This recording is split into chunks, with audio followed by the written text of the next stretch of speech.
Hello mga ka-farmlat and good morning po. Ayan mga ka-farmlat, ito po yung dati nating nakitang property available pala sa mga mahilig po sa mura. Ayan, 1.5 million lang po ito sa 6 na hektarya. 6 hectares and 821 square meter po yung kabuuan.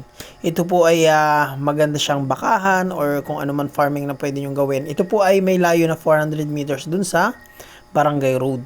So sa mga mahilig po sa mura and yung gustong mag-retired na 3 to 5 years pa, tama-tama po ito. Huwag nyo na pong antayin na mag-retired pa kayo bago kayo bumili kasi pamahal ng lupa. Nagkataon po na ito hindi pa rin nabebenta. Kaya murang-mura po ito. So, yung reason for selling po nito, ito po ay manahan. Patay na po yung nakapangalan. So, instead na pera yung paghatian, ay lupa na lang. Isang issue po nito, lost title po ito. Nawala po yung original. Kaya sa mga ka-farmlat natin na naghahanap po ng mura, na hindi maselan sa dokumento, tamang-tama po ito. Dahil napakamura. Imagine mga ka-farmlat, 1.5 million. May 6 na hektarya ka na. Ano po? So, ayan. Tripping po natin to. So, maganda po itong taniman ng fruit-bearing trees. Pero kung gagawin yung livestock, huwag nyo ng taniman. Dahil kakainin lang ng mga alaga yung kambing or baka. So, sabi po may maliit itong portion na palayan. Pero hindi po nag-offer. Dahil po ang nandito sa Quezon na nag-abet nito, may edad na at saka babae po.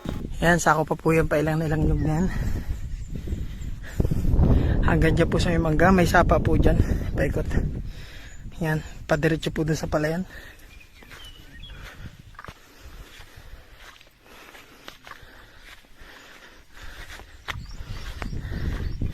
Parang 2 wheels pa na nadaan dito. Yung property mga farmlat, itong lugar na to, dadaan dito malapit yung bypass road na Manila Bicol. So magiging accessible na itong property na to. Malapit lang, hindi mismo dito. Siguro mga more or less 2 kilometer drive yung magiging distansya nung new bypass highway sa property na to. Po natin dito. Meron daw dito malaking mangga.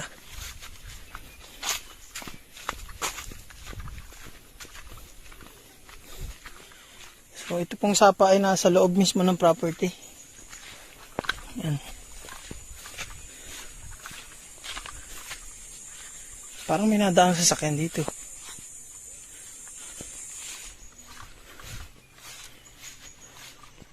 Daan to.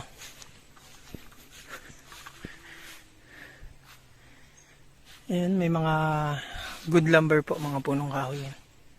Ayan po yung mga ilang nyog. May sako. Baka nakuha po silang buhangin dito. Buhangin nga.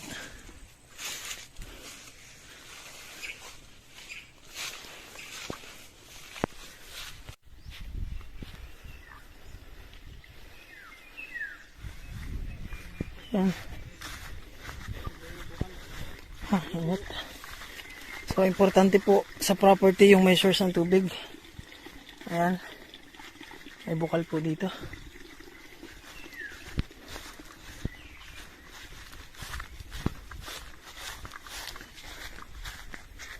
Ayan.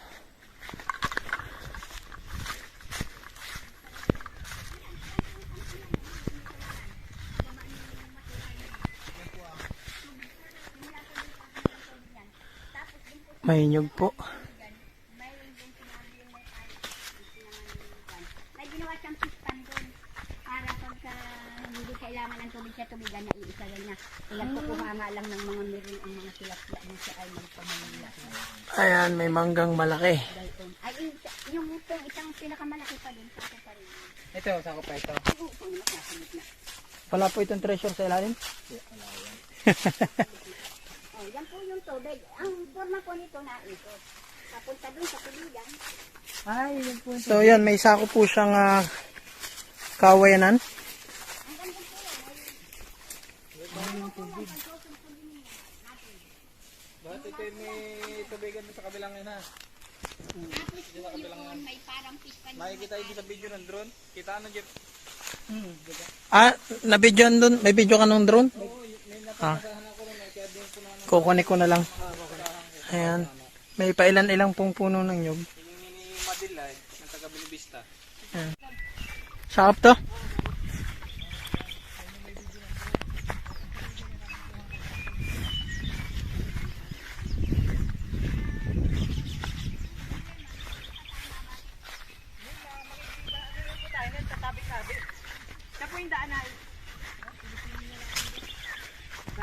Yan, sako po ito. Magandang bakahan. Yan.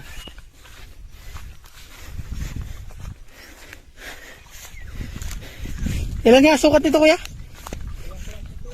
7?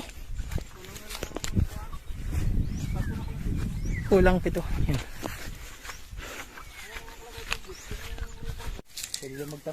May tubig po dito, bukal. Bahala sila. Kung kaya nila ako eh.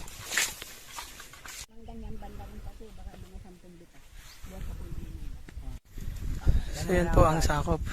Doon na lang po at Marami pong mga puno-puno. Tampisaw pa sa tubig.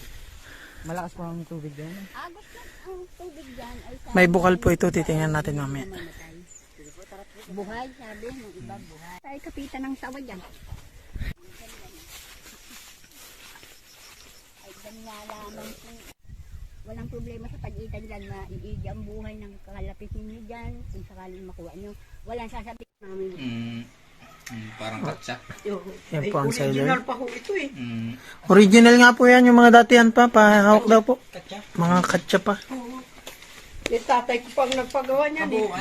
O yan na yung original nga yan. Ayan ay original na ano, plano. Yung pong title at saka po Tela yung pa mga- po ito. Yung ilang pong title. Yan. Tsaka po yung deklarasyon lang. Tsaka po yung mga papilis.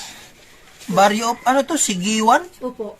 Hindi po ba yung kinatakutan? Ay, hindi po. Kami po, taga-sigiwan po talagang tatay at nanay ko. Pero boundary halos yun ano.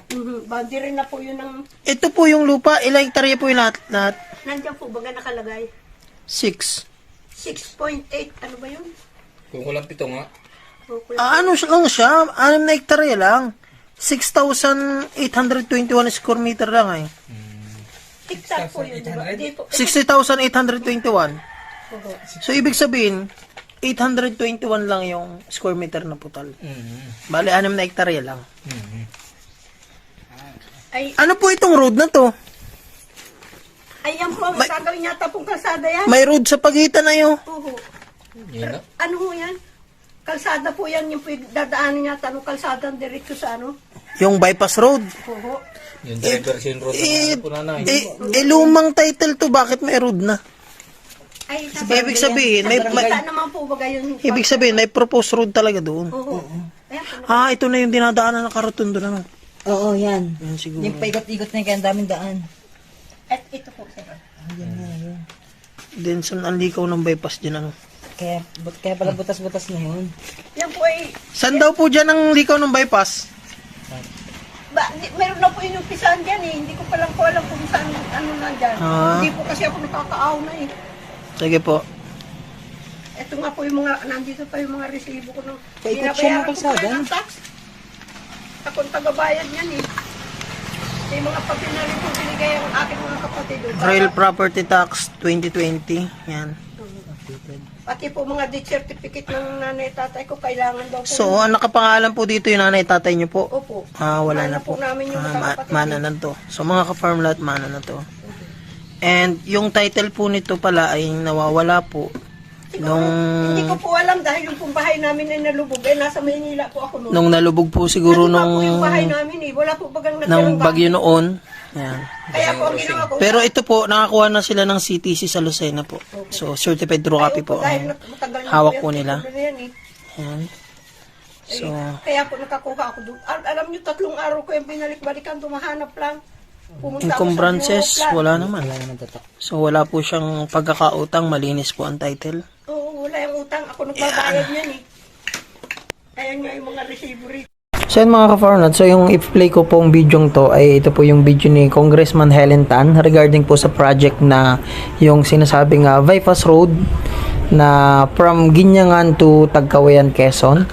Ayan, so dito po possible dumaan yung bypass road na ginagawa na Manila to Bicol. Ayan.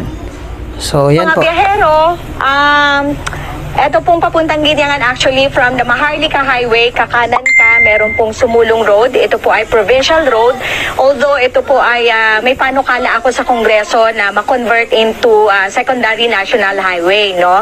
So from there po, from Sumulong, padaan po dito, lalabas po tayo ng Quirino Highway. So may mga 7 barangay po ng Tagkawayan ang makikinabang. Yan po yung Manato Station. Kasunod po noon ay Mangayaw, Katimo, Kinatakutan, dadaan po ng Sigiwan, Kulong-Kulong, daan din po ng Alihi, labas po ng Santa Cecilia, at yan na po yung Quirino Highway. So kung makikita nyo po, inililink. So yun mga ka-farm lot, so doon daw po sa mga barangay na yung dadaan. So check po natin yung lot plan ng property. Ayan, so ang address po nito ay Barangay Sigiwan. Ang pinakasukat po pala nito ay 6 hectares and 821 square meter. So meaning mga ka-farm lot, tingnan natin sa Google Earth. So yan. So dito po siya dadaan yung bypass road. Ito na po siguro dito na banda yung video nila na gagawing tulay patawid ng Manato Station. Ayan. So ang katugon siguro nito mga ka-farm lot, ito na. Ayan. Pero yun po, at least nakita natin mga ka-farm lot na doon talaga dadaan yung property. Ayan. Hindi man madaanan yung property kasi sabi nung mga nandun, doon daw dadaan. Pero hindi po natin alam, mahirap pong maging hyping na ma-interest kayo sa farm na inaahente ko dahil nasabi ko yon. Ano po, hindi po natin sigurado. Basta ang alam ko lang po, nag-usap kami ng seller na presyohan niya na yung lupa ngayon, hindi dahil doon dadaan yung bypass road. Yung presyo ng lupa ngayon, kung ano lang po yung presyuhan, kung ano po yung current situation po ng property. Kaya yan po ay murang-mura lang. Ano po? So pag dinaanan yan, di swerte nyo. Hindi man po daanan yan, at least lalapit po yung property sa magiging national highway. Ano po? So yun yung kagandahan. Kaya kung kayo po ay interesado, message nyo lang po ako.